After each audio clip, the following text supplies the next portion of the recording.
ଶିଖନ୍ତି ତେଣୁ ଆମେ ଆକ୍ସେପ୍ଟ କରିବା ଦରକାର କିନ୍ତୁ ପ୍ରାୟ ସବୁ ବ୍ୟକ୍ତିଙ୍କ ହୃଦୟରେ ତ ସେଇ ଆକ୍ସେପ୍ଟାନ୍ସର ନେଚର ନଥାଏ ନା ତେଣୁ ଡେଫିନେଟଲି କ୍ରିଟିସାଇଜ କରିବେ।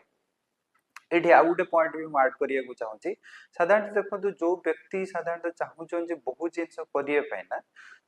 ତ କ୍ରିଟିସାଇଜ ବି ଗୋଟେ ପ୍ରକାରର ବହୁତ ମାତ୍ରାରେ ଆମକୁ ସଜାଡି ବି ଦିଏ। ତ ସେଥିପାଇଁ ସାଧାରଣତଃ ଗୁରୁ ନାନକଙ୍କର ଗୋଟେ ଦୁହା ଅଛି ଯେ ଜଣେ ବ୍ୟକ୍ତି ଯଦି ସତରେ ବହୁତ ଆଗକୁ ବଢିବା ପାଇଁ ଚାହୁଁଛନ୍ତି ନିଜର ପ୍ୟୁରିଫିକେସନ କରିବା ପାଇଁ ଚାହୁଁଛନ୍ତି ତାହେଲେ ପ୍ରତ୍ୟେକ ବ୍ୟକ୍ତି ତାଙ୍କ ନିଜ ପାଖରେ ଜଣେ କ୍ରିଟିକକୁ ରଖିବା ଦରକାର ଯିଏକି ପ୍ରତ୍ୟେକ ସମୟରେ ଆମର କୋଉଠି କଣ ଭୁଲ ହଉଛି ସେ ଆମକୁ ଜଣେଇ ପାରିବେ।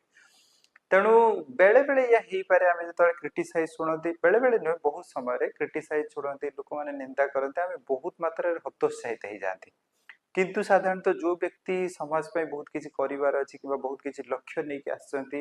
କିମ୍ବା କିଛି ଗୋଟେ ଭୁଲ ଭାଲ ହେଇଯାଉଛି ଲୋକ ଯେତେବେଳେ କ୍ରିଟିସାଇଜ କରୁଛନ୍ତି ଠିକ ଅଛି ତ ଆମେ ସେତେବେଳେ କଣ କରିବା ଦରକାର ନା ଟଲରେଟ କରିବା ଦରକାର ତ ୱେଟ୍ କରିବା ଦରକାର ତା ସହିତ ଆମର ଯଦି ଭୁଲ ଭାଲ କଣ ହେଇଛି ତାକୁ ନିଶ୍ଚିତ ମାତ୍ରାରେ ଆନାଲିସିସ୍ କରିବା ଦରକାର ଯେ ନେକ୍ସଟ ଟାଇମରେ ତାର ରେକ୍ଟିଫିକେସନ କେମିତି ହବ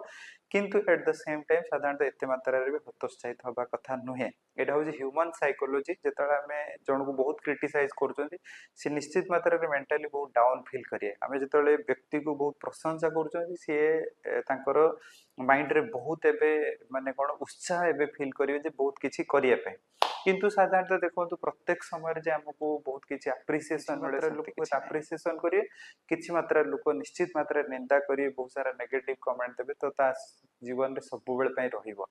किंतु साधारणतः से व्यक्ति को से समय टॉलरेट करियार अछि और सेकंड जिंस जी भी क्रिटिसाइज करसी किंबा हुए तो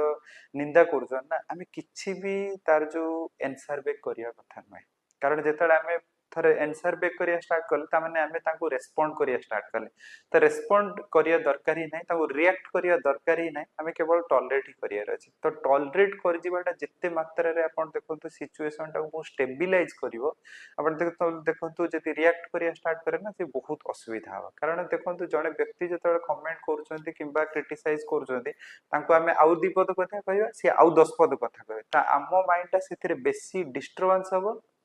आमे जो रास्ता रे आगु को बढ़िया पे चाहू सेटा फोकस होबनी आमे बेसी फोकस होबो साधारणतः से जो कोन डिस्कशन है आ गुटे जिंस देखंतु साधारणतः आमे जेते मात्रा रे नेगेटिव जिंस रे लागि करे ना हम माइंड सेते नेगेटिव हे चलियो ताम पॉजिटिव कंस्ट्रक्टिव माइंड रे जाई पेरे पीसफुलनेस रे रहि पेरे त सब बेल पे जे भी जेते क्रिटिसाइज करछन टॉलरेट करियर किछि भी रिप्लाई करिया दरकार नै